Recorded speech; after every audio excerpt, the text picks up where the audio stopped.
Bismillahirrahmanirrahim. Assalamualaikum warahmatullahi wabarakatuh.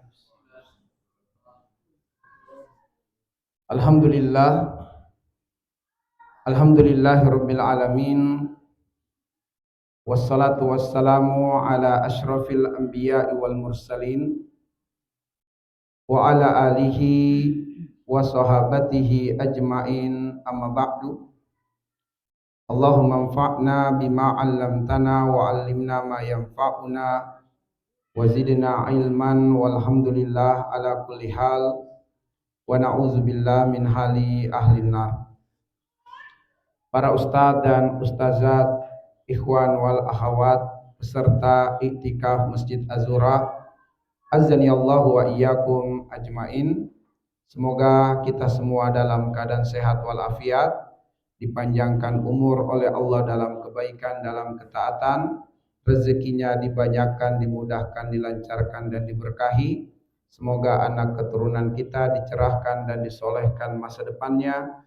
Semoga amal soleh kita diterima dan disempurnakan oleh Allah. Dosa, kesalahan, kealpaan diampuni oleh Allah. Semoga kita semua menutup usia dalam keadaan husnul khatimah, dan semoga kita semua berkumpul di tempat terbaik di akhirat, di dalam surga Allah Subhanahu wa taala. Di Akhwat TV sudah aktif? Ya. Baik, hari ini kajian kita adalah tentang visi dan misi keluarga muslim. Visi dan misi keluarga muslim.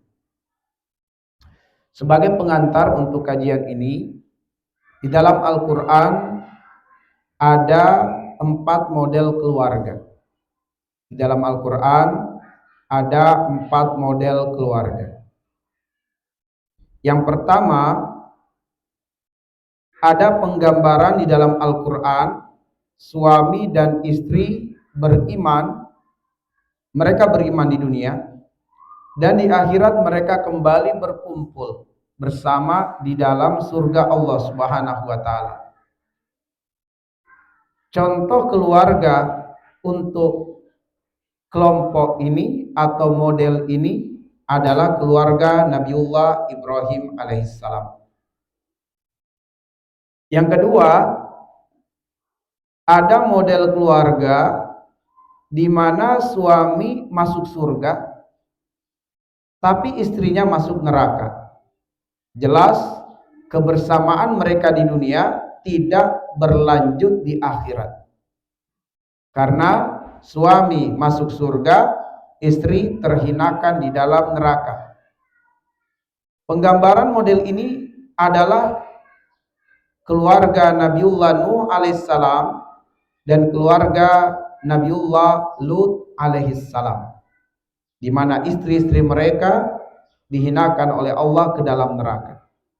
Tapi kalau kita baca sirah tentang kisah Nabiullah Lut dan juga Nabiullah Nuh dalam hal perangai atau perlakuan istri terhadap suami dalam tanda petik, dalam perkara dunia, maka sang istri telah menjalankan peran terbaik sebagai istri di dunia, yaitu membahagiakan suami dalam perkara dunia. Hanya saja kekurangan istri-istri ini, mereka tidak beriman.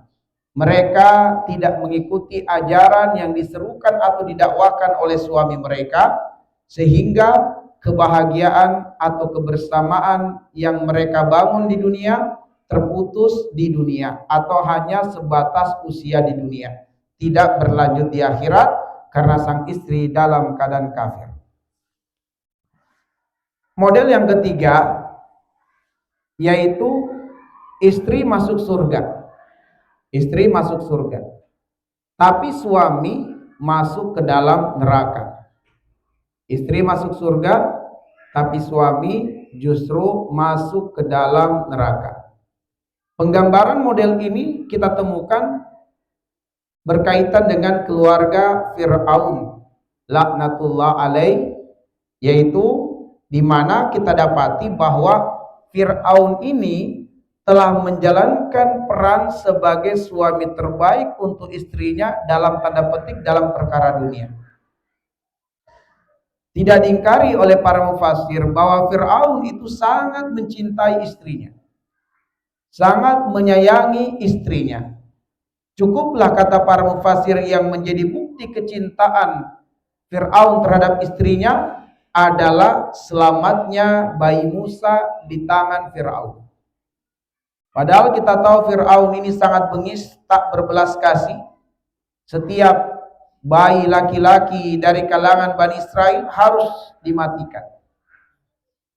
Dan itulah yang ingin dilakukan oleh Fir'aun kepada Musa tatkala Musa ditemuinya atau dijumpainya. Hanya saja kemudian sang istri dengan permintaannya kepada sang suami menjadikan Fir'aun tidak punya alasan untuk menolak permintaan sang istri. Sehingga akhirnya Musa alaihissalam yang kala itu masih bayi, masih merah, selamat di tangan Fir'aun karena permintaan sang istri. Ini sudah cukup menjadi bukti betapa cinta dan sayang Fir'aun kepada istrinya. Sayangnya si Fir'aun laknatullah alaih ini tidak beriman kepada Allah Subhanahu wa taala. Dia kafir. Bahkan kekafirannya sudah melampaui kekafiran banyak manusia baik di zamannya sebelum atau setelahnya. Kenapa? Sebab Fir'aun mengumpulkan manusia lalu mengatakan ana rabbukumul a'la. Saya adalah Tuhan kalian yang paling tinggi. Padahal dengan mengatakan ana rabbukum itu sudah merupakan kekafiran, sudah merupakan togut. Tetapi tidak cukup sekedar mengatakan ana rabbukum, dia mengatakan ana rabbukumul a'la, saya Tuhan kalian yang paling tinggi. Sehingga kemudian Fir'aun laknatullah alaih akan kekal di dalam neraka. Sang istri masuk ke dalam surga Allah Subhanahu wa taala. Ada model keluarga di mana suami dan istri meskipun mereka di dunia membangun kebersamaan, kekompakan dalam keceriaan dan kebahagiaan, tetapi ujung perjalanan hidup mereka di akhirat di dalam neraka Allah Subhanahu wa taala. Gambaran untuk model ini adalah keluarga Abu Jahal. Mereka membangun kebahagiaan di dunia, membangun cinta kasih di dunia. Iya, Abu Lahab ya, sehingga turun surat Al-Lahab. Tabbat yada abi lahabin wa tabba ma agna ila akhiril ayat. Baik, bahwa suami dan istri ini masuk ke dalam neraka meskipun mereka di dunia ini dalam kebahagiaan, dalam keceriaan, dalam visi dan misi yang sama dalam perkara dunia, tapi mereka kekal di akhirat kedua-duanya. Ya. Mohon maaf, bukan Abu Jahal. Baik, kemudian kita lanjutkan. Apa tujuan berkeluarga? Apa tujuan berkeluarga? Kita dapat menjadikan rumusan atau rujukan tujuan berkeluarga itu pada beberapa ayat di dalam Al-Quran. Yang pertama, kita bisa rumuskan pada surat Ar-Rum ayat 21. Pada surat Ar-Rum ayat 21, dan kita jadikan ini sebagai landasan kajian kita untuk mengungkap tujuan berkeluarga. Kita tahu di dalam surat Ar-Rum ayat 21, walaupun sekali lagi tujuan berkeluarga tidak hanya terbatas pada ayat ini, ada ayat-ayat yang lainnya. Tetapi kita coba mengurai lebih dalam, menggali pada ayat yang mulia ini. Di surat Ar-Rum ayat 21, ayat yang sering dikutip dalam undangan-undangan pernikahan, Allah berfirman, wa min ayatihi an khalaqalakum min anfusikum azwaja litaskunu ilaiha wa ja'ala bainakum mawaddatan wa rahmah inna fi dzalika laayatil liqaumin yatafakkarun. Dan di antara tanda-tanda kekuasaannya ialah dia menciptakan untukmu istri-istri dari jenismu sendiri. Wa min ayatihi an khalaqalakum min anfusikum azwaja. Litaskunu ilaiha, agar supaya kalian merasa tentram, merasa nyaman, merasa tenang ilaiha dengannya, dengan pasangan tersebut. Wa ja'ala bainakum, dan menjadikan di antara kalian mawaddatan wa rahmah, yaitu mawaddah, rasa kasih, rahmah dan sayang. Inna fi dzalik, sungguh pada yang demikian itu, la ayatin, benar-benar terdapat tanda-tanda kebesaran Allah, liqaumi yatafakkarun, bagi kaum yang berpikir. Nah, kalau kita perhatikan ayat ini, kita temukan tujuan berkeluarga itu pertama adalah bahwa ayat tentang pernikahan diawali dengan perkenalan Allah akan tanda kebesarannya. Wa min ayatihi, dan diantara tanda-tanda kebesarannya, yaitu kebesaran Allah. Dari sini kita rumuskan atau kita pahami bahwa tujuan utama menjalin ikatan pernikahan, membangun rumah tangga itu adalah untuk semakin dekat dengan Allah. Karena ayat pernikahan diawali dengan perkenalan akan kebesaran Allah, agar semua kita menyadari bahwa dengan menikah harusnya kita semakin membesarkan Allah. Bukti kita membesarkan Allah adalah dengan semakin dekat kepada Allah. Sebab orang yang tidak membesarkan Allah adalah orang yang sombong, dan orang yang sombong ini yang selalu melalaikan perintah Allah. Dan Allah mengatakan, wala tamshi fil ardi maraha innaka lan tahriqal arda wa lan tablughal jibala tula kullu dzalika kana sayyuhu inda rabbika makruha. Jangan kalian berjalan di muka bumi sebagai orang yang sombong.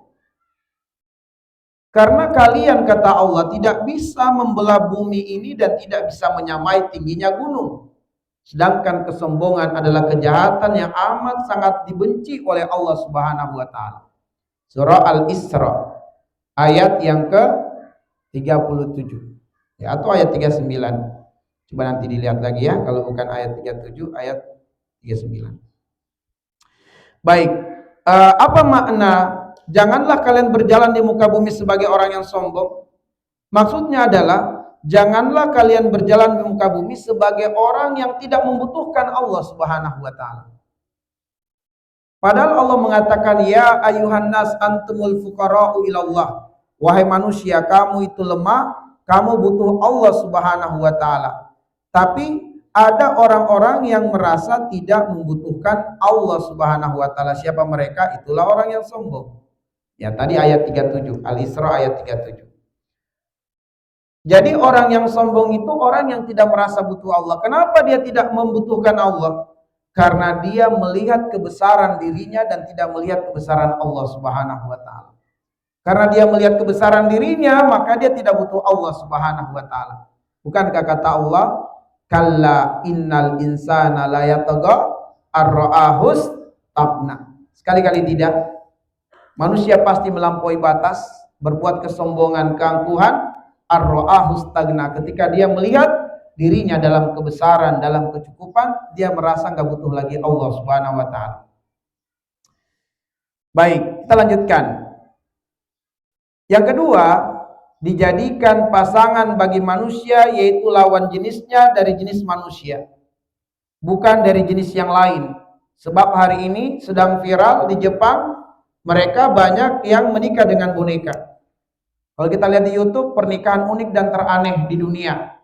Kita dapati ada yang menikah dengan tiang listrik. Betul, serius, kalian cari aja di YouTube. Pernikahan terunik dan teraneh di dunia. Ada yang menikah dengan AI juga ada. Ada yang menikah dengan binatang, ada yang menikah dengan kucingnya, dengan kuda, ada yang menikah dengan boneka, ada yang menikah dengan bantal guling. Jadi betul-betul dibuat pesta. Allah alam, terlepas apakah itu hanya sekedar konten, tapi benar-benar diramaikan dan video, bukan? Ya, Allah alam bisawab. Yang pasti saya lihat itu di pernikahan terunik dan teraneh di dunia. Itulah orang-orang yang tidak punya agama. Tapi di Indonesia juga ada yang menikah dengan jin. Ada yang menikah dengan jin. Ya. Ada yang suaminya jin, ada yang istrinya jin. Ada yang menikah dengan ular. Ya, nauzubillah, entah bagaimana keturunannya nantinya. Konon katanya kalau orang Batak menikah dengan orang Bogor, anaknya Batagor. Allahu a'lam bishawab. Tapi kalau kemudian jin dan manusia entah bagaimana keturunannya. Namun para ulama sepakat dalam kitab ilmu fikih, pernikahan jin dan manusia tidak akan melahirkan keturunan. Itu adalah sudah diurai dalam kitab fikih para ulama. Tidak ada keturunan antara jin dan manusia pernikahan mereka. Zina jelas, tapi tidak akan ada keturunan. Baik. Ihwatal iman, ahibazani Allah wa iyyakum ajmain.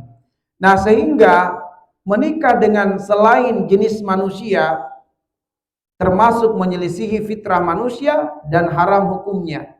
Haram hukumnya menikah dengan jin, dengan boneka, dengan sesama jenis atau dengan binatang. Dengan binatang.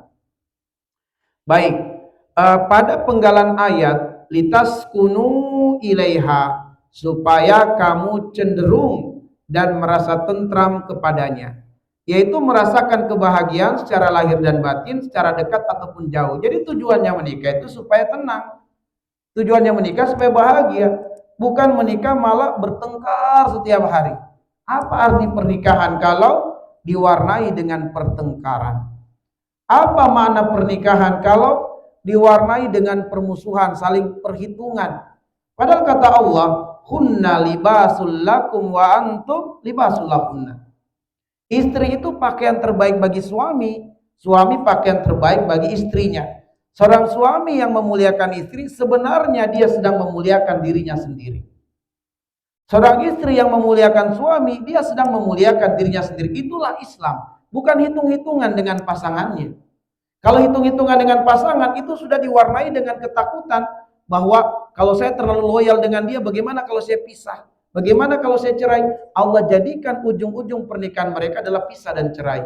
Karena mereka tidak membangun kebersamaan sebagaimana yang digambarkan dalam ayat laksana pakaian yang saling memuliakan dan melengkapi. Nah, ini yang harus kita pahami.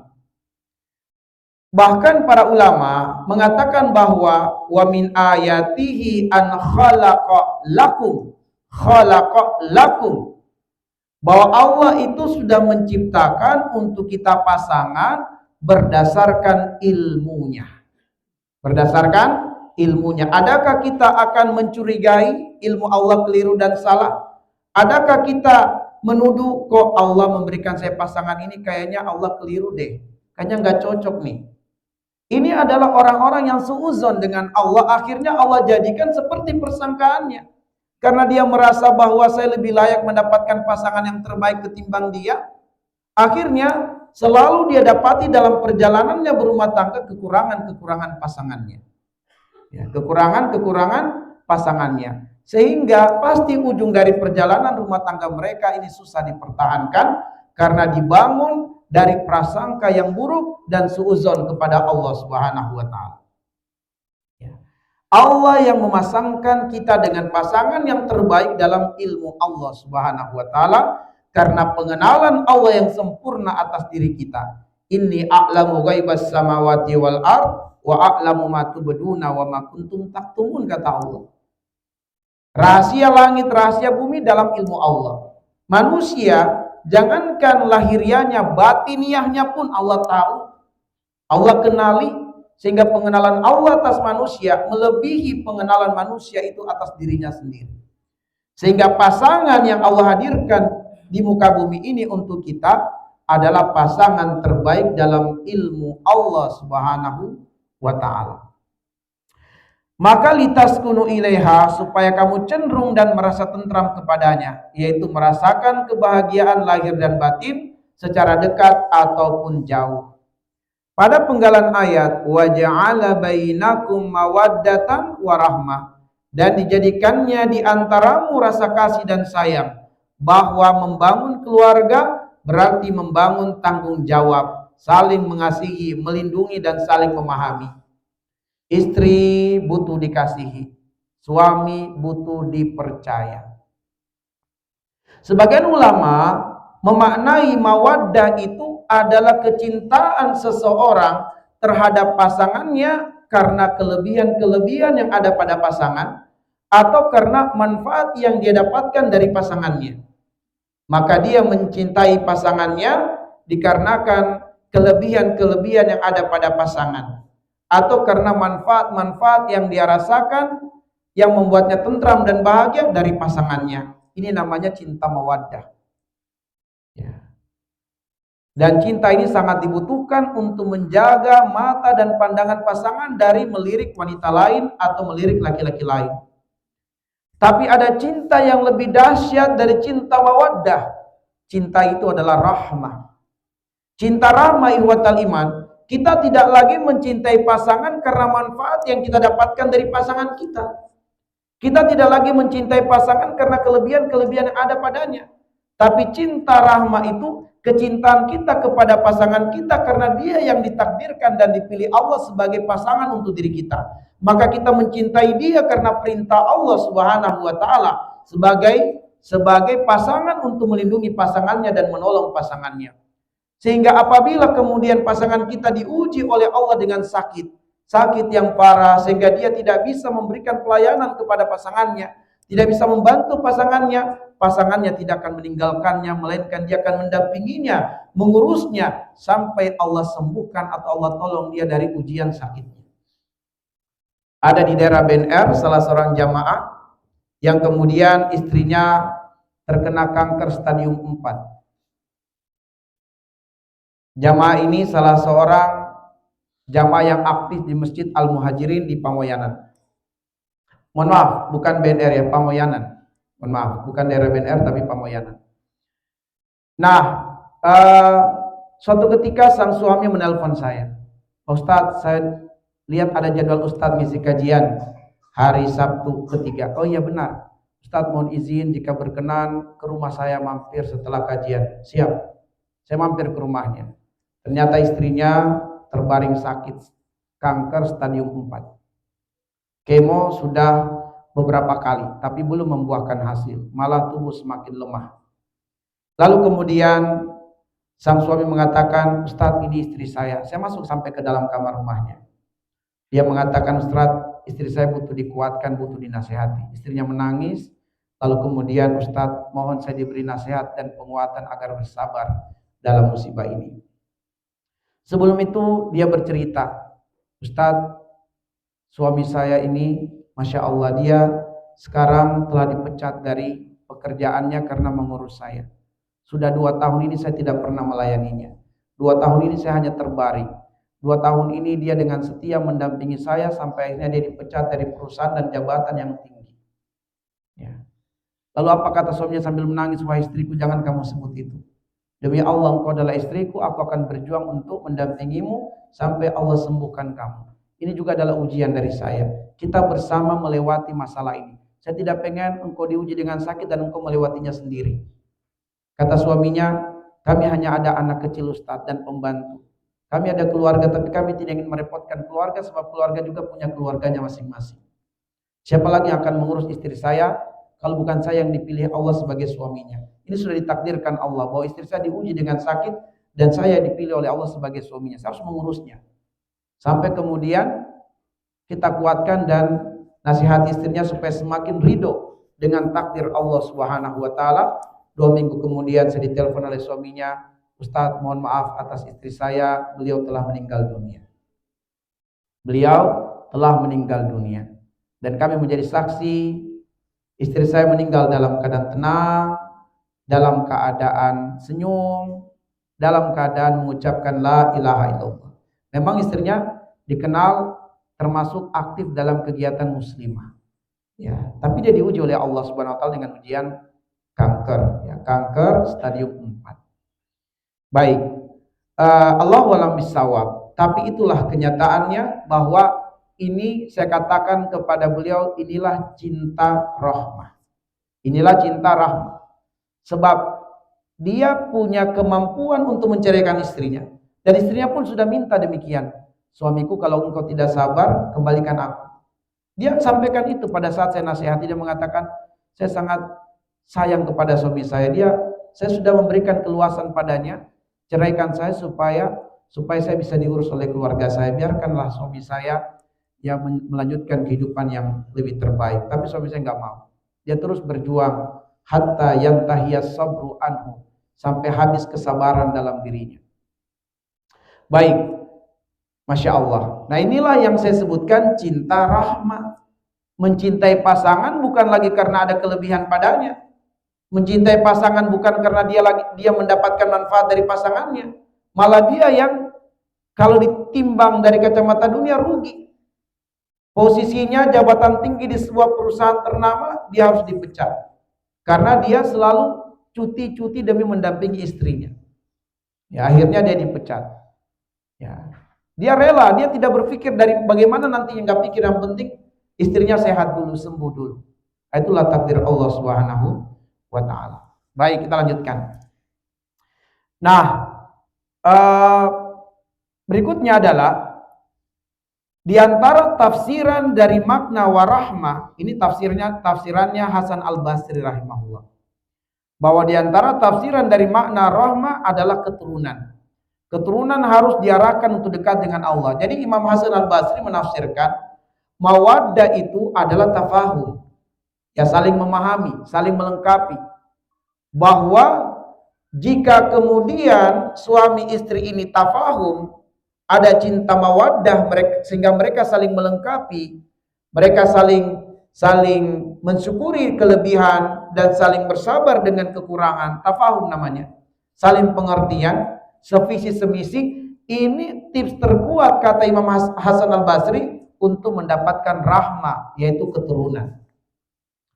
Makanya sangat rentan terjadi keguguran kepada seorang istri yang tidak sevisi, tidak semisi dengan pasangannya. Rumah tangga mereka diwarnai dengan percekcokan. Ini umumnya rentan kehamilan itu berlanjut. Rentan sekali kehamilan itu bertahan. Lebih sering adalah terjadi keguguran. Ya. Baik. Nah, jadi kalau pengen banyak keturunan harus sevisi dan semisi. Ya. Allah Subhanahu wa taala mengatakan di dalam surat An-Nisa yang pertama, ya ayuhan nasu taqu rabbakumul ladzi ja'ala lakum ya ayuhan nasu taqu rabbakumul ladzi khalaqakum min nafsin wahidah wa khalaqa minha zawjaha wa bassa minhuma rijalan katsira wa bassa minhuma rijalan katsira. Allah kehendaki dari pertalian hubungan mereka yang sevisi semisi antara laki dan perempuan ini keturunan yang banyak, laki-laki dan perempuan. Mari kita melangkah kepada visi keluarga. Ya, tadi tujuan keluarga kita ambil dari satu ayat saja, walaupun ada banyak ayat yang menjelaskan tentang tujuan keluarga atau tujuan berumah tangga. Mari kita melangkah kepada visi keluarga. Apa visi keluarga? Visi keluarga ada 3 ayat yang akan kami ketengahkan. 3 ayat yang akan kami munculkan untuk membangun visi keluarga. Visi pertama adalah visi pada surat Ar-Ra'd. Surat yang ke-13 ayat 23. Yaitu bagaimana visi kita adalah bersama di dunia, bersama di akhirat di dalam surga. Fayanqalibu ila ahlihi masrura. Di dunia mereka membangun hubungan kebersamaan, di akhirat mereka kembali berkumpul dalam kebahagiaan. Fayanqalibu ila ahlihi masrura. Ini adalah visi yang pertama. Maka di surat Ar-Ra'd ayat 23 Allah mengatakan, jannatu adnin yadkhulunaha wa man salaha min abaihim wa azwajihim wa dzurriyyatihim. Surga Aden akan masuk ke dalamnya siapa saja yang soleh dari bapak-bapak, istri-istri dan juga keturunan-keturunan mereka. Maka para aba dan para ummahat serta anak keturunan mereka, jika mereka di dunia ini dalam keimanan kepada Allah, dalam ketakwaan kepada Allah Subhanahu wa taala, kebersamaan mereka di dunia tidak akan berakhir dengan batas usia mereka di dunia, tapi terus berlanjut di akhirat di dalam surga Allah Subhanahu wa taala. Karena itulah agar dapat berkumpul bersama dengan keluarga di surga penuh kegembiraan, maka pastikan keluarga di dunia dalam keadaan beriman. Sebab itu kuncinya, dalam keadaan beriman. Baik, kita lanjutkan visi keluarga yang kedua, yaitu visi pada surat At-Tahrim ayat yang ke-6, yaitu jangan sampai ada anggota keluarga masuk neraka. Allah mengatakan, ya ayyuhalladzina amanu qu anfusakum wa ahlikum nara. Wahai orang yang beriman, jagalah keluargamu, jaga dirimu dan keluargamu dari api neraka. Visi ini lebih dalam dari visi yang pertama. Kenapa? Kalau visi yang pertama masuk surga, semua kaum muslimin insya Allah masuk surga, tapi belum tentu ada jaminan selamat dari neraka.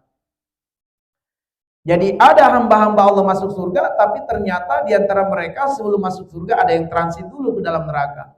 Maka visi ini lebih dalam, bahwa bagaimana keluarga masuk surga, berkumpul bersama di surga tanpa harus tersentuh api neraka. Ini lebih dalam lagi nih visinya. Maka Allah mengatakan, wahai orang yang beriman, pelihara dirimu dan keluargamu dari api neraka. Sebagai catatan, agar keluarga selamat dari neraka, perhatikan 4 hal penyebab keluarga muslim masuk neraka. Hati-hati, ada 4 hal menjadi penyebab keluarga muslim masuk neraka. Ini yang harus kita perhatikan, dan ini terdapat di surat Al-Mudatsir ayat 38 sampai dengan ayat yang ke-44. Tapi mari kita langsung fokus kepada pengabaran dari Allah Subhanahu wa taala bahwa ketika hamba-hamba Allah masuk ke dalam surga, maka mereka akan mencari orang-orang yang mereka cintai, yaitu keluarganya. Hingga akhirnya ada di antara ahli surga tidak menemukan keluarganya di dalam surga. Maka dia minta petunjuk kepada Allah tentang keluarganya. Di manakah si fulan, fulana? Kenapa aku tidak melihatnya di dalam surga? Maka Allah mengabarkan kepadanya bahwa yang mereka cari, apakah suaminya atau istrinya, ternyata berada di dalam neraka, atau anak-anaknya berada di dalam neraka. Nah, sehingga Allah menceritakan bahwa penghuni surga itu di antara kesibukannya setelah dia masuk surga itu adalah mencari orang-orang yang dicintainya. Sehingga apabila dia mendapatkan pengabaran dari Allah yang dicintainya di neraka, yatasaaluna 'anil mujrimin. Mereka akan bertanya-tanya tentang apa yang menyebabkan mereka masuk neraka. Maka akhirnya Allah izinkan penghuni surga melihat penghuni neraka, yaitu keluarganya atau orang-orang yang dikenalinya di dunia. Lalu kemudian mereka bertanya, "Ma'asalakakum fis saqar?" Apa yang membuat kalian dilempar ke dalam neraka? Apa yang membuat kalian dihinakan ke dalam neraka? Lalu kemudian para penghuni neraka itu mereka menyebutkan 4 penyebabnya. Yang pertama adalah qalu, mereka mengatakan, lam naku minal musallin. Dahulu di dunia kami tidak melaksanakan sholat.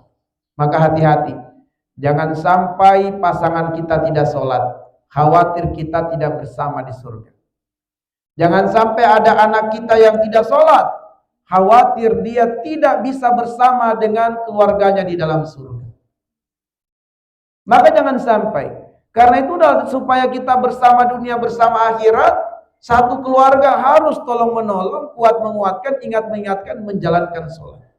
Karena penyebab banyak anggota keluarga terpisah di akhirat, sebagian masuk surga, sebagian masuk neraka, karena anggota keluarga tidak sholat. Anggota keluarga tidak sholat. Ini yang pertama. Lam naku minal musallin. Yang kedua, walam naku nut'imul miskin. Bakhil. Tidak mau memberi makan kepada orang miskin. Tidak mau berinfak, tidak mau berzakat, tidak mau berkurban di hari kurban, padahal secara finansial dia mapan. Yang ketiga, wa kunna nakhudu ma'al khaidin. Ini tentang salah pergaulan. Ya, kemarin di sini ya pada asar ya sebelum asar saya mengangkat telepon. Saya ditelepon oleh salah seorang kawan tanpa kami sebutkan namanya, tinggal di Jakarta. Dia dengan sedih sembari menangis, dia mengatakan, "Pak Ustadz, beri saya nasihat." Kenapa? Saya baru saja mengusir anak perempuan saya kelas 3 SMA keluar dari rumah. Kenapa Bapak sampai mengusir? Inilah Pak Ustadz, saya dihantui rasa bersalah, makanya saya butuh nasihat, apakah saya sudah benar jalannya atau saya keliru, ini bagaimana? Emang apa masalahnya? Saya nggak tahu lagi mau nasihati seperti apa anak perempuan saya ini. Ya dia selalu pulangnya itu jam 2 malam, kadang dia lewat jendela, kadang kemudian dia nggak sholat, kemudian di kamarnya sering saya dapati rokok. Dia pagi saya antar ke sekolah, tapi laporan dari gurunya dia nggak pernah masuk kelas. Saya nggak tahu ini anak saya lari kemana. Saya sudah nasihat, saya sudah kurung, tidak ada perubahan. Saya tutup. Jadi ini bukan, ini puncaknya Pak Ustadz. Ini sudah akumulasi dari semua usaha saya menasihati dia, mengingatkan dia. Ya, semua tetangga-tetangga menceritakannya, menyebutkannya. Saya jadi malu sama keluarga dan juga tetangga-tetangga sekitar. Karena ini anak saya dilaporin Sapan jam 2 malam datang. Ya, dan seterusnya. Jadi ini sudah akumulasi. Puncaknya adalah kemarin. Ya kemarin pagi saya langsung usir dia. Keluar kamu dari rumah sini, jangan kamu kembali. Nah, tapi setelah anaknya hilang dalam pandangannya, dia kepikiran pada zuhur tadi, kemarin. Maka dia nelpon. Saya nasihati, saya katakan, dia dalam kendali Bapak saja, dalam kontrol Bapak, masih begitu, gimana kalau lepas? Mungkin Bapak bisa memutuskan hubungan, tapi tidak bisa memutuskan hubungan nasab di sisi Allah Subhanahu wa Ta'ala. Kecuali dia kafirah dan sudah ada suaminya, dia masih dalam tanggungan Bapak sampai dia menikah. Tapi Pak Ustadz, ini sudah akumulasi dari semua, dari disebutkan tahun-tahun yang panjang dia menasihati. Walaupun demikian, ini ujian. Saya bacakan ayat surat At-Taghabun ayat 14. Ya ayyuhalladzina amanu inna min azwajikum wa auladikum aduwwan lakum fahzaruhu wa in ta'fu wa tasfahu wa takfiru fa innallaha ghafurur rahim. Bahwa apa yang Bapak alami ini adalah salah satu contoh dari ayat. Di antara keluarga kita ada yang menjadi musuh. Ada anak yang jadi musuh bagi keluarganya. Bapak sedang diuji dengan apa yang digambarkan dalam ayat. Tapi lihat, ayat itu memberikan petunjuk bagaimana Bapak harus bersikap. Pertama, wa in ta'fu. Wa in ta'fu, yaitu delete semua kekurangan-kekurangan dan kesalahannya karena dia masih dalam tanggungan Bapak. Delete. Wa tasfahu, tuntun dan terus bimbing dia sampai Bapak yang meninggal dunia atau dia meninggal. Selagi Bapak masih hidup, Bapak tidak boleh berhenti. Dan selagi dia masih hidup, dia masih punya peluang berubah. Dia belum mati, dia hidup. Masih ada peluangnya. Itu watasfau, tuntun terus, bimbing terus. Watakfiru, tutupilah aib-aibnya. Ya. Yang sudah orang tahu, biarkanlah orang tahu. Tapi ada banyak orang yang belum tahu tentang dirinya. Jangan bongkar aibnya. Nah inilah bedanya al-afu dengan maghfirah. Karena kalau al-afu itu mendelet, menghapus, nggak ada benci di hati kita terhadapnya, nggak ada dendam terhadap anak kita sendiri. Itu namanya al-afu.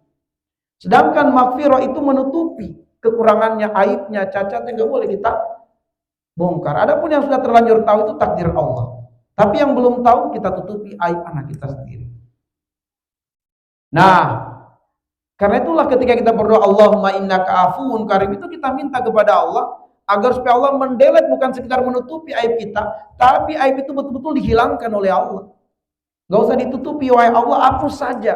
Hapus saja. Itu yang kita minta dalam doa. Allahumma innaka afuwun karim tuhibbul afwa fa'fu anni. Delete semua kesalahan-kesalahan saya. Hapuskan dari kehidupan saya. Nah, kemudian dia mengatakan terima kasih Ustaz atas nasihatnya. Setelah itu dia tutup. Saya nggak tahu apakah dia mau cari anaknya atau tidak. Tugasku hanyalah menyampaikan kepadanya. Baik, jadi ma'asyiral muslimin wal muslimat ikhwan wal akhwat sekalian, azani Allah wa iyyakum ajmain, wa kunna nahudu mal khaidin. Itu penyebabnya. Salah gaul, salah teman. Salah teman. Ya, saya langsung tanya ke dia kemarin. Bapak menuntun dan membimbing dia, tapi apakah dia pegang handphone? Ya, itu penyebabnya. Dia masih terikat dengan rantai-rantai pergaulan yang salah dan belum terputus dari itu. Seharusnya ketika Bapak kurung dia di rumah misalnya, ditutup semua aksesnya, handphonenya diambil, disita, jangan berikan dia uang apapun Karena dia jemput pagi, antar pagi, jemput pulang, langsung masuk ke rumah, tutup semua akses internet untuknya. Nggak ada hubungan dengan teman luarnya sampai dia bisa tenang. Itu pun juga setelah itu, karena dia dalam kondisi hati pikirannya dipenuhi dengan kegelapan, hadirkan cahaya untuknya. Melalui apa? Panggil guru untuk menasihatinya, atau dia dibimbing, disampaikan ayat-ayat Allah, dan itu harus rutin sampai cahaya mewarnai hati dan pikirannya. Wa kunna nukadzibu biyaumiddin, dan orang-orang yang terus larut dalam dosa tidak bertobat sampai datang kematian. Ya. Kenapa dia terus larut dengan dosa? Karena dia tidak terlalu takut dengan kematian, tidak takut dengan siksa kubur, tidak takut dengan siksa neraka, seolah-olah itu semua tidak berpengaruh pada hati dan pikirannya. Maka waktu nanukadzibu biyaumiddin, mungkin dia mengatakan secara lisan saya beriman dengan siksa kubur, tapi perbuatannya tidak meyakini itu, sebab dia tidak semakin dekat dengan Allah Subhanahu wa taala. Baik, mari kita lihat visi keluarga di visi keluarga yang ketiga, yaitu mendapatkan keberuntungan hakiki di akhirat dengan selamat dari neraka dan masuk ke dalam surga. Bukan lagi sekedar masuk surga, bukan lagi sekedar selamat dari neraka, tapi bagaimana kita menjadi pemenang. Sebab surga itu punya tingkatan-tingkatan. Maka bagaimana kita bersama keluarga berada pada tingkatan teratas di dalam surga. Bukan sekedar masuk surga, bukan sekedar tidak tersentuh neraka, tapi kita bersama keluarga berada pada tingkat derajat surga yang tinggi. Maka itulah kemenangan, kita harus meraih kemenangan yang hakiki di akhirat nanti. Maka Allah mengatakan, faman zuziya 'anil nar wa udkhilal jannah faqad faz. Siapa yang selamat dari neraka dan masuk surga, dia benar-benar mendapatkan keberuntungan. Wa mal hayatud dunya illa mataul gurur, dan tiadalah kehidupan dunia kecuali kesenangan yang menipu, ya. Nah, ini nanti perlu dikaitkan dengan surat At-Tur ayat 21. Sebab dalam surat At-Tur ayat 21 bukan hanya masuk surga, tapi bagaimana mereka saling tarik menarik menempati surga yang paling tinggi. Sebab kalau kita buka tafsir nanti surat At-Tur ayat 21, siapa dari anggota keluarga yang menempati surga paling atas, dia akan menarik anggota keluarganya berada di surga yang paling atas itu. Ya, karena itu mungkin derajat surga kita rendah, tapi anak kita derajat surganya tinggi. Dia akan menarik ayah bundanya menempati surga yang tinggi. Nah, sedangkan para penghafal Quran ini akan dikatakan kepadanya, Iqra wartaqi. Naik, bacalah Quran dengan hafalan dan teruslah engkau naik pada level surga yang paling atas. Ya. Karena tingkatan surgamu di akhir hafalanmu. Ya, di akhir hafalanmu. Maka anaknya akan terus naik surga sampai berada pada level tertinggi. Setelah itu kemudian Allah menambah kebahagiaan untuknya karena mempertemukan dengan keluarganya. Bagaimana cara Allah mempertemukan keluarganya? Bukan derajatnya diturunkan lagi, tapi anggota keluarganya yang berada pada derajat rendah dinaikkan oleh Allah Subhanahu wa taala membersamai anggota keluarga yang derajat surganya tinggi. Nah, inilah visi keluarga yang ketiga. Bukan sekedar masuk surga, bukan sekedar tidak tersentuh neraka, tapi kita meraih level surga yang tinggi. Baik, mari kita melangkah kepada misi keluarga. Mari kita melangkah kepada misi keluarga. Apa sih misi keluarga? Satu, harus menjadi pribadi yang baik untuk mendapatkan pasangan yang baik. Saya pengen pasangan saya berbuat baik kepada saya, maka Anda harus menjadi pribadi yang terbaik untuk pasangan Anda, maka Allah akan menjadikan pasangan Anda terbaik untuk Anda. Bahkan kalau Imam Hasan Al-Basri rahimahullah ta'ala beliau mengatakan, aslih bainaka wa baina rabbika yusli bainaka wa bainan nas. Kalau kamu memperbaiki hubunganmu dengan Allah, Allah jadikan hubunganmu dengan manusia menjadi baik. Makanya di antara ulama ada yang menjadikan parameter hubungannya dengan Allah bagus atau tidak bagus adalah perlakuan keluarganya terhadap dirinya. Kalau dia mendapati pelayanan istrinya tidak bagus, maka dia langsung muhasabah, hubunganku dengan Allah tidak beres. Karena istriku yang harusnya taat dan tunduk padaku, dia menjadi tidak tunduk, dia menjadi anidah, dia menjadi melawan, dia menjadi pengen konflik terus bawaannya. Ini karena aku yang tidak taat kepada Allah. Maka Imam Hasan Al-Basri mengatakan, perbaiki hubunganmu dengan Allah Subhanahu wa taala, Allah akan jadikan pasanganmu baik padamu. Ihwatal iman ahibazani Allah wa iyyakum ajmain. Allah mengatakan al-khabisat lil khabisin wal khabisuna lil khabisat wat thayyibati thayyibin at thayyibun wat thayyibuna lit thayyibat. Wanita yang buruk akan mendapatkan atau akan dinikahi oleh laki-laki yang buruk. Laki-laki yang buruk akan mendapatkan wanita yang buruk. Wanita-wanita yang baik akan dinikahi oleh laki-laki yang baik, dan laki-laki yang baik akan mendapatkan wanita yang terbaik. Ayat ini adalah ayat yang paling dibenci oleh orang-orang Syiah, karena mereka mengkafirkan Aisyah radhiyallahu anha, sedangkan Aisyah sampai mati tidak ditalak oleh Nabi sallallahu alaihi wasallam. Mereka mengkafirkan Hafsah, sedangkan Hafsah terus menjadi istri Nabi sampai kemudian Nabi wafat dan Hafsah pun kemudian wafat dalam kondisi tidak ditalak. Artinya apa? Sekiranya Nabi sallallahu alaihi wasallam dalam keimanan mereka sebagai pribadi yang terbaik, maka pasti pasangan untuk Nabi adalah terbaik. Maka orang-orang Syiah menghapus ayat ini dalam kitab mereka. Ini adalah salah satu ayat yang dihapus oleh orang-orang Syiah di dalam Al-Quran yang mereka punyai. Gak ada surat An-Nur ayat 26 ini. Dihapus oleh mereka. Karena mereka mengingkari kalau Aisyah adalah istri Nabi. Mereka mengingkari Hafsah istri Nabi. Bagi mereka Aisyah adalah pezina. Ya, itu tuduhan orang-orang keji Syiah laknatullah alaihi. Baik, maka Nabi mengatakan al-arwahu junudun mujannadah. Ruh akan dikumpulkan dengan yang sekufu. Maka dengan segala kekurangan pasangan kita, tapi dalam ilmu Allah kita sekufu dengannya. Mungkin dia punya kekurangan, tapi kekurangan kita itu hanya bisa dipahami, dimengerti oleh istri kita atau oleh pasangan kita. Dialah yang akan menjadi tameng untuk kekurangan kita, atau yang akan menambal bolong-bolongnya kehidupan kita. Maka Allah pilihkan dia karena dia yang terbaik untuk diri kita. Al-arwahu junudun mujannadah. Ruh akan dikumpulkan dengan yang sekufu. Dan semoga kita dengan pasangan kita sekufu dalam kebaikan. Baik. Kemudian menikah itu karena Allah, bukan karena tendensi dunia atau karena kepentingan lainnya.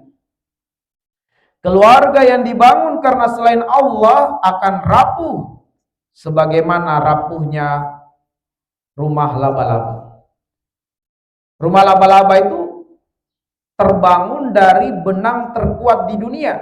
Paling tidak itu yang kita dapati ketika membaca artikel ketika kita browsing misalnya, kita akan temukan benang terkuat di dunia dalam pakar zoologi adalah benang laba-laba. Benang laba-laba ini terbangun sarang laba-laba, itu benang terkuat di dunia. Ya. Dengan kata lain, benang laba-laba, benang terkuat di dunia, sarang laba-laba itu diikat dengan simpul-simpul kuat dan simpul terbaik, dan juga terjadi estetika yang luar biasa indahnya karena sudut-sudut yang terbentuk itu pas, tepat ketika sarangnya terbangun. Jadi simetris dengan nilai estetika yang sangat tinggi. Gambarannya kita adalah rumah yang mewah, rumah yang besar, rumah yang kokoh, rumah yang mewah. Tapi kerapuhan rumah tangga laba-laba itu bukan dari unsur-unsur material yang membangun sarangnya. Kerapuhan rumah tangga laba-laba adalah esensi kehidupan rumah tangga laba-laba yang kacau balau. Dalam satu sarang hanya ada satu laba-laba, dan itu laba-laba betina. Bukan laba-laba jantan, sebab laba-laba betina yang membangun sarang. Ittakhazat baita. Ketika ada dua laba-laba dalam satu sarang, itu karena ada laba-laba jantan yang pengen melakukan hubungan biologis. Tapi alhasil setelah hubungan biologis terjalin, laba-laba jantan harus segera minggat menjauh dari sarang. Kalau tidak, akan diterkam oleh laba-laba betina. Inilah yang disebut dengan kerapuhan rumah tangga laba-laba, esensi kehidupan rumah tangga yang kacau balau. Hubungan mereka sebatas hubungan biologis, sedangkan mereka tidak saling percaya satu dengan yang lainnya. Ada kecurigaan yang besar terhadap pasangannya. Maka inilah yang akhirnya terjadi sebagaimana dalam pemberitaan yang banyak, seorang suami memutilasi istri. Istri meracuni suami. Suami membakar istri. Istri menikam suaminya. Ada istri yang mohon maaf, dia memotong kemaluan suaminya karena mendapati kabar suaminya selingkuh. Di malam hari suami tertidur pulas, dipotong kemaluan suaminya. Nauzubillah min dzalik. Ini adalah gambaran kehidupan rumah tangga laba-laba seperti itu, kacau balau. Hubungan mereka hanyalah hubungan biologis, tapi nggak ada hubungan di luar dari itu. Baik, nah sebagian ulama mengatakan itulah rahasianya kata Allah, litaskunu ilaiha, bukan litaskunu ma'aha. Karena kalau litaskunu ma'aha menggambarkan hubungan biologis semata, tapi litaskunu ilaiha menggambarkan hubungan kebahagiaan lahir dan batin. Sehingga meskipun pasangan tidak berada di sisi kita, kita insya Allah akan dijaga oleh Allah dari zina, dan kita akan selalu rindu untuk segera pulang menjumpai pasangan kita. Itulah makna litaskunu ilaiha. Litaskunu ilaiha. Baik, kita lanjutkan. Kemudian saling menjaga dan melindungi sebagaimana ayat yang sudah kita bacakan tadi, hunna libasul lakum wa antum libasul lahunna. Mempraktekkan ayat ini, kata Aisyah radhiyallahu anha, aku sering, bukan sekali, bukan dua kali, tapi sering. Aku sering mandi bersama Nabi sallallahu alaihi wasallam dalam satu bejana yang sama, dan tak ada sehelai benang pun yang menutupi tubuh kami. Sesekali aku ciduk air, lalu kutuangkan ke kepala Nabi, dan Nabi pun menciduk air dan menuangkan ke kepalaku. Nah ini sehingga kita nasihatkan kepada para calon-calon pengantin baru atau pengantin baru, mumpung belum banyak anak, sering-seringlah mandi bersama. Kalau sudah ada anak sudah susah, ya susah dilakuin. Nah tapi kalau belum ada anak, sering-seringlah. Insya Allah itu akan benar-benar mengeratkan hubungan, tidak hanya secara biologis tapi juga secara psikologis, sehingga tidak ada lagi hitung-hitungan dengan pasangannya. Pasangan saya adalah pakaian saya. Baik, kita lanjutkan. Mengedepankan musyawarah dalam setiap urusan. Jangan bayangkan bahwa rumah tangga itu nggak ada konflik, nggak ada masalah. Mungkin banyak masalah, tapi konflik dalam rumah tangga berpeluang menjadi berkah. Itulah rahasianya. Nabi mengajarkan kita doa, barakallahu laka wa baraka alaika wa jama bainakuma fi khair. Dulu ya Ustadz kami di Ar-Roya, Syekh Abu Aiman menjelaskan makna barakallahu laka wa baraka alaika. Barakallahu laka, semoga kebaikan, keberkahan tercurahkan padamu atas kesenangan-kesenangan yang kamu jumpai dalam berumah tangga. Itu maknanya barakallahu laka. Tapi wa baraka alaika, semoga keberkahan, kebaikan tetap terlimpahkan, tercurahkan kepada Anda meskipun dalam ketidaksenangan yang Anda jumpai berumah tangga. Jadi dalam rumah tangga bukan hanya ada senangnya, ada juga tidak senangnya, tapi senang dan tidak senang berumah tangga berpotensi menjadi berkah. Salah satu jalannya untuk menjadikan konflik rumah tangga adalah berkah adalah firman Allah atau petunjuk Allah di surat Ali Imran ayat 159. Wasyawirhum fil amr, bermusyawarahlah dalam setiap urusan termasuk urusan keluarga. Urusan anak-anak, musyawarah. Ada yang berhutang, musyawarah supaya benar-benar dirasakan bahwa kita bersama dalam kelebihan dan juga bersama dalam kekurangan, saling topang menopang. Baik, kemudian menjadikan anggota keluarga ahli sholat. Menjadikan anggota keluarga ahli sholat sebagaimana yang sudah kita sampaikan tadi, supaya bisa bersama keluarga dalam surga. Maka salah satu doa yang tidak boleh putus dari orang tua untuk anaknya adalah doa di surat Ibrahim ayat yang ke-40. Rabbi ja'alni muqimas shalah wa min dzurriyyati rabbana wa taqabbal du'ai. Sebab apabila anak kita tidak sholat, itu gambaran masa depan yang rusak di masa depan. Jadi kalau hari ini mereka tidak sholat dan terbiasa tidak sholat, otomatis syahwat akan mendominasi hidupnya, dan Allah jaminkan masa depannya gelap. Ini terdapat di surat Maryam ayat 59. Kata Allah, fa khalafa min ba'dihim khalfun adaus sholawat tabau syahawat fasawfa yalquna ghayya. Akan muncul generasi yang rusak. Apa ciri generasi yang rusak? Adaus sholah, menggampangkan tidak sholat. Wattabau syahawat, lebih memilih mengikuti hawa nafsu. Fasawfa yalquna ghayya, masa depannya dipastikan gelap. Baik, kita lanjutkan. Yang keenam adalah misi keluarga, berbuat ihsan kepada keluarga dengan sedekah dan nafkah yang baik. Kata Allah, wa ati dzal qurba haqqahu wal miskina wa ibnas sabil wa la tubadzir tabdzira. Berikanlah kepada keluarga-keluarga yang dekat akan haknya, kepada orang miskin dan orang yang dalam perjalanan, dan janganlah kamu menghambur-hamburkan hartamu secara boros. Ya. Jadi ada 4 hak istri terhadap harta suami. Ya. 4 atau 3? 3 ya. 3, ingat ini 3 hak istri terhadap suami dalam kaitannya dengan harta. Yang pertama adalah mahar. Yang kedua adalah nafkah. Dan yang ketiga adalah suknah. Ya, apa itu suknah? Tempat tinggal. Itu hak istri. Hak istri adalah tempat tinggal dan kewajiban suami menghadirkan tempat tinggal untuk istri. Apakah masih berstatus kontrakan ataukah rumah permanen? Yang pasti suami wajib menyiapkan tempat tinggal untuk istrinya. Ya, untuk istrinya. Apakah dia menghadiahkan untuk istrinya ataukah dia tidak menghadiahkan rumah untuk istrinya? Yang pasti kewajibannya menyediakan tempat tinggal untuk istrinya merasa tenang dan nyaman. Nah, ini haknya istri. 3 ini. Mahar, kemudian nafkah, kemudian suknah. Tetapi jangan lupa bahwa wanita yang terbaik kata Nabi adalah yang mudah dinikahi. Makna mudah dinikahi, maharnya tidak berat. Ya, panainya juga tidak berat. Nah, itu yang mudah dinikahi. Tapi laki-laki, jangan orientasinya saya mau cari istri yang mudah dinikahi dalam arti kita itu laki-laki berpikir bagaimana mempersembahkan yang terbaik. Pikirkan mahar yang terbaik. Pikirkan nafkah yang terbaik untuk pasangan kita. Maka yang terbaik dari seorang laki-laki untuk wanita adalah apa yang paling dia mampu. Apa yang paling dia mampu.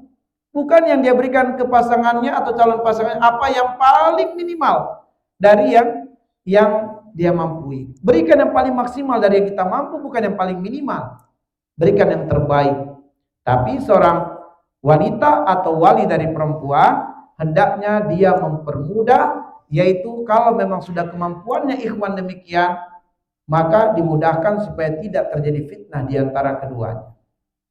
Nah, jadi itu adalah wanita yang terbaik. Nah, karena itulah kemudian berikanlah mahar yang terbaik. Adapun nafkah itu ada beberapa rinciannya ya. Ada nafkah untuk kebutuhan keluarga sehari-hari, ya termasuk kebutuhan dapur ya, kebutuhan makan minum bulanan, itu semua dengan perabot-perabotnya itu sudah nafkah harian atau nafkah rumah gitu. Kemudian ada nafkah berkaitan dengan kecantikan istri. Ya. Ada nafkah untuk kecantikan istri. Berikanlah nafkah supaya istri itu cantik selalu di mata suami. Sehingga istri selalu anggun di depan suami. Jangan sampai istri itu tidak anggun di depan suami. Apabila istri tidak anggun di depan suami, ini adalah pintu bagi setan untuk menyihir mata suami agar melihat istri teman lebih cantik dari istri sendiri. Itulah yang disebut seniman. Senang istri teman. Ya. Ya. Kenapa ya istri teman saya lebih cantik dari istri saya? Maka yang berdosa siapa? Kalau suami berpikir zina, adalah istri yang tidak selalu mau tampil cantik di mata suami. Padahal tugas dia adalah menjaga mata suaminya dari sihir setan yang membuat si suami ini melihat istri temannya lebih cantik dari dirinya. Ada lagi yang lebih luas, senior, senang istri orang. Pokoknya istri orang yang dilihat lebih cantik dari istrinya. Ya. Maka ini dosa besar. Istri kalau diberikan kelebihan oleh Allah, diberikan keluasan secara rezeki, tapi dia tidak mau tampil cantik di mata suaminya. Dia membuka ruang bagi setan agar setan menguasai suaminya sehingga suaminya berpikir zina dan sampai berbuat zina. Nauzubillah. Berdosa besar siapa? Istri. Ya, karena dia tidak mau tampil cantik, padahal tidak berkekurangan secara finansial. Suaminya memberikan nafkah yang cukup padanya, maka hendaknya istri selalu tampil cantik. Jangan bodinya bodi kulkas. Usahakan bodi yang bagus supaya olahraga. Tunjukkan perjuangan walaupun segemuk apapun dia, segemuk apapun selalu indah di mata suaminya. Ya, tetapi istri tetap berjuang bagaimana selalu tampil indah di mata suaminya. Dari fisiknya, dari kebersihannya dan seterusnya, harus saling tolong menolong. Tapi jika istri berbuat demikian, suami juga harus selalu indah di mata suami. Mohon maaf, suami harus indah di mata istrinya. Maka Rasulullah SAW setiap kali dia pulang dari kerja, dia tidak langsung sampai ke rumah. Dia mampir dulu ke masjid untuk berwudu. Kenapa? Sebagaimana dia tinggalkan istri dalam keadaan fresh, dia pengen kembali dilihat istrinya fresh, segar. Bukan kembali wajahnya kusut, menunjukkan masalah, kerut keningnya kelihatan 3 atau 4. Ya. Jangan, tapi tunjukkan pulang ke rumah fresh, segar, dan seterusnya. Maka beginilah kita harus saling tolong menolong. Seringkali praktek ini dilakukan oleh orang barat. Mereka saling mengucapkan I love you sayang. Ya, suaminya sebelum dia pergi meninggalkan istrinya dicium istrinya. Ya. Lalu kemudian istrinya menunggu di depan pintu sampai bayangan suaminya hilang, bukan jasad suaminya, bayangan suaminya hilang baru dia masuk kamar, baru dia tutup pintu. Ya. Kita Masya Allah pergi nggak diantar, pulang nggak dijemput, jalangkung suaminya. Ya. Suaminya jalangkung. Pokoknya yang pergi dulu ya, oh ya, udah kamar istrinya di kamar, suaminya pergi sendiri. Dia menoleh ke pintu, nggak ada suaminya, ternyata cuma sinetron selama ini. Bayangan dia. Ya, motor terparkir sengaja bram supaya istri dengar, segera berlari membuka pintu dengan senyuman, ternyata sinetron itu semua. Hayalan. Ya, hayalan. Akhirnya banyak warung-warung kopi disebut sebagai rumah kedua. Kenapa? Itu semua hayalan suami kepada istrinya. Masuk ke warung kopi disambut oleh pelayan. Pelayannya perempuan. Mas mau duduk di mana? Silahkan. Dipersilahkan. Begitu duduk, langsung ditawarkan mau menu makanan apa. Silahkan pilih. Langsung diantarkan, didudukkan. Itu bayangan dia. Begitulah seharusnya istri saya. Akhirnya karena tidak mendapatkan realitanya, maka dia bangun persepsi itu dalam hayalannya. Udah deh saya ke warung kopi aja. Ya, ke warung kopi. Maka warung kopi ditulis rumah kedua. Ya. Baik. Maka kita harus saling tolong menolong dalam memperkuat ikatan rumah tangga dan jangan biarkan ada celah bagi setan untuk merusak ikatan ini tanpa kita sadari. Baik. Selanjutnya adalah rumah harus menjadi prototipe masjid. Di dalamnya dibaca ayat-ayat Al-Quran dan dihidupkan ibadah sunnah serta majelis ilmu sebagaimana diisyaratkan di surat Al-Ahzab ayat 34. Dan kemarin sudah kita dengarkan dari penjelasan Ustaz Agusman tentang kunci kesuksesan seorang muslim. Salah satunya adalah bagaimana menghidupkan nuansa rumah itu dengan nuansa islami, nuansa ibadah. Sehingga auranya rumah itu terlihat dan terasa indah. Auranya. Ya, auranya rumah itu dirasa walaupun sempit tapi terasa lapang. Karena rumah itu bercahaya dengan ayat-ayat Al-Quran. Bukan kalau mengatakan walakin ja'alnahu nura, kami telah menjadikan Al-Quran itu cahaya. Maka jika di dalam rumah sering dibacakan Quran, maka rumah akan bercahaya. Mungkin tidak dilihat oleh manusia, tapi malaikat-malaikat di langit melihat rumah itu bercahaya, laksana bintang-bintang dilihat oleh penghuni bumi. Maka malaikat mengatakan, ayo kita ke rumah itu. Rumah itu bercahaya. Malaikat-malaikat akan turun. Maka akan ada rahmat di rumah itu. Kalau di rumah itu ada rahmat, maka akan terjadilah keakuran dalam keluarga dan rumah tangga. Baik, kemudian memprogramkan satu rumah tangga, satu hafiz Al-Quran. Ya, usahakan dalam satu anggota keluarga ada hafiz Quran. Kenapa? Kata Nabi Shallallahu Alaihi Wasallam, dan hadis ini adalah hadis yang hasan. Man hafizal Quran wa amila bihi, siapa yang hafal Quran dan beramal dengan Quran, ada khalaqallahu al-jannah. Allah masukkan dia ke dalam surga.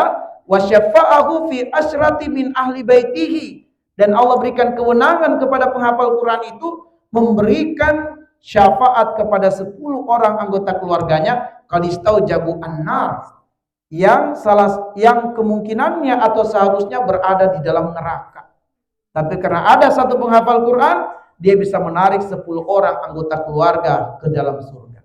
Jadi kalau kita 40 orang anggota keluarga besar, usahakan 4 orang hafiz Quran. Ya. Nah, karena itulah kita harus memprogramkan dalam satu rumah tangga ada satu hafiz Quran minimal. Kemudian membangun silaturahmi dan hubungan sosial dengan masyarakat. Sebagaimana di surat An-Nisa ayat 1, wattaqullaha allazi tasaaluna bihi wal arham. Disuruh oleh Allah bertakwa kepada Allah, dengannya kita meminta dan pelihara silaturahmi antara keluarga dengan keluarga, antara tetangga dengan tetangga, antara mantu dan mertua, antara anak dan orang tua, bangun silaturahmi. Maka seorang suami tidak boleh menghalangi istrinya untuk istrinya berbuat baik kepada keluarganya. Demikian pula seorang istri nggak boleh cemburu ketika suaminya berbuat baik kepada keluarganya suami. Tapi saling kuat menguatkan untuk bersilaturahmi dalam kebaikan, untuk saling menguatkan ikatan kekeluargaan. Baik, yang 10 yang terakhir, merealisasikan 9 misi di surat Ar-Ra'd ayat 20 dan 23, dan ini nanti ada pembahasan tersendiri tentang program bersama keluarga masuk ke dalam surga. Nanti detailnya akan kita jelaskan dalam program bersama keluarga masuk surga, yaitu bagaimana bisa bersama keluarga masuk surga. Terdapat petunjuknya di surat Ar-Ra'd dari ayat 20 sampai 22. Memenuhi janji Allah, tidak merusak perjanjian dengan Allah, menyambung apa yang diperintahkan oleh Allah, takut kepada Allah, takut kepada hisab yang buruk pada hari kiamat, sabar karena Allah, mendirikan sholat, menafkahkan sebagian rezeki, menolak kejahatan dengan kebaikan. Inilah yang nantinya akan kita bahas dalam materi bersama keluarga masuk ke dalam surga. Baik, demikian yang bisa kami sajikan dan sampaikan pada kajian kita di hari Jumat ini. Naktafi bihadzal qadar. Nas'alullah ayyaj'alana minal ladzina yastami'una al-qawla fayattabi'una ahsana. Sebelum kita tutup dengan doa kafaratul majelis, seperti biasa kami ingin membagi rezeki Allah Subhanahu wa taala untuk orang-orang yang sudah ditakdirkan di subuh hari ini mendapatkannya.